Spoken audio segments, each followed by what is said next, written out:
Olá, eu sou Alberto Delísola, sou professor de psicologia, professor de hipnose e nesse vídeo vou falar sobre um termo bastante conhecido que é a pseudo-hipnose e os problemas que existem e as vantagens de usar a pseudo-hipnose, mas só depois do vinheta.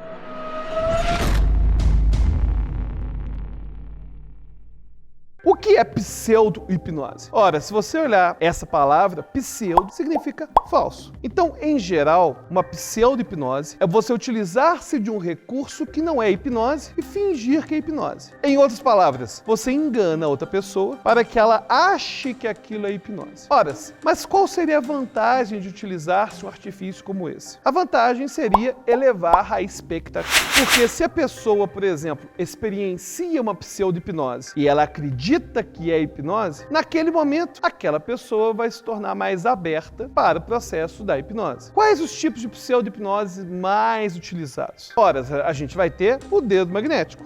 Exercício dos dedos magnéticos tem aqui no canal, inclusive. Vamos ter mãos coladas. Esse exercício das mãos coladas, colocadas para fora assim, pode ser considerado uma pseudo-hipnose. Daqui a pouco eu explico por quê. Outra pseudo-hipnose, os olhos colados com o artifício de virar os olhos para cima. Ou seja, você pede para a pessoa fechar os olhos, virar o olho para cima, imaginar que tem uma janela, alguma coisa aqui na testa, e dar uma sugestão que o olho vai ficar colado, enquanto ela continua olhando para cima. Se você vira o olho para cima, igual eu estou fazendo agora, e mantém ele virado para cima, é impossível abrir o olho. É impossível por uma questão fisiológica, ou seja, não existe nada de hipnose nisso. Agora eu falei de 3 exercícios: dedos magnéticos, mãos coladas 1 e olhos colados. Qual é a diferença entre eles? Todos eles são o mesmo tipo de pseudo-hipnose? Então vou analisar cada um deles um pouco melhor agora. Por que dedos magnéticos é considerado uma rotina de pseudo-hipnose? É considerado pseudo-hipnose porque existe um elemento fisiológico que vai fazer os dedos se aproximarem. Sim, existe esse elemento fisiológico. Como então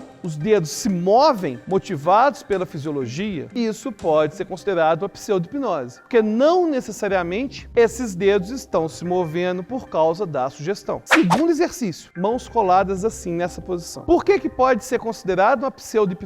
Porque se você faz esse exercício e deixa o braço muito tempo nessa posição, você acaba deixando seus músculos, de certa forma, acostumados com essa posição e com o passar do tempo vai ficando cada vez mais difícil de abrir essas mãos. Então existe um forte elemento fisiológico aí. Aliás, quanto mais longa for a contagem das mãos coladas, mais forte será esse elemento fisiológico. Ou seja, se você, em vez de contar de 1 a 5, contar de 1 a 10 ou contar de 1 a 20, essas mãos vão ficar cada vez mais coladas. E, finalmente, o exercício dos olhos colados usando a pseudo-hipnose de olhar para cima. 3 exercícios muito utilizados de pseudo-hipnose, principalmente hipnose de rua. Agora, existe uma grande diferença entre eles. Existe uma questão que vai tornar o exercício 1 dos dedos magnéticos, 2 das mãos coladas, muito melhores que o exercício de olhar para cima e deixar os olhos colados. E que diferença seria essa? Os dedos magnéticos, eles sim, possuem um elemento fisiológico. No entanto, apesar de existir esse elemento fisiológico, existe uma possibilidade de avaliação do progresso do fenômeno. Eu consigo avaliar se ele está melhorando a ponto de se tornar uma hipnose. Então, os dedos magnéticos se atraem por causa da fisiologia, mas não é por causa da fisiologia que eles acabam ficando colados. O mesmo vai acontecer com essa mão colada. A fisiologia vai fazer a pessoa, talvez, soltar a mão assim, com uma certa dificuldade. Mas a fisiologia não é capaz de travar essas mãos e torná-las estáveis. Ou seja, se elas chegam a travar e mesmo você conversando com a pessoa, essas mãos ficam estabilizadas, presas, de uma forma que a pessoa não solta de jeito algum, neste caso, a pseudo-hipnose evoluiu para uma hipnose de verdade. E o que acontece com o olho? O olho virado para cima.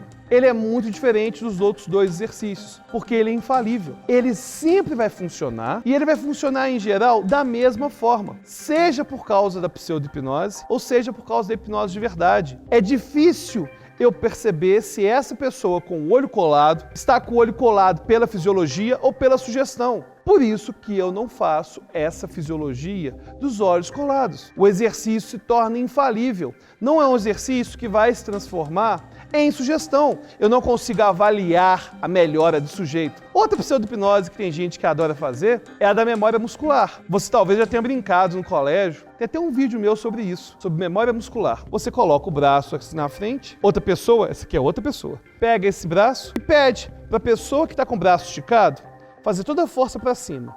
E ela faz força, faz força, faz força, faz força. E fala para imaginar que tem um ímã atraindo essa mão para cima. Faz força, faz força, faz força. Aí quando você tira a mão, você fala que o braço vai ficar mais leve, ele vai subir. Mas ele não vai subir por causa da sugestão. Ele vai subir por causa da fisiologia. E aí a gente tem um grave problema. Não é possível eu evoluir um exercício que é infalível em hipnose. Então, se o olho fica colado de qualquer jeito, virado para cima, se o braço sobe de qualquer jeito, porque é fisiológico, eu não consigo transformá-los em hipnose de verdade. E é por isso que eu não faço esse exercício. Eu faço apenas os dedos magnéticos e as mãos coladas assim, porque são exercícios que eu consigo realmente progredir para fenômenos hipnóticos. E aí?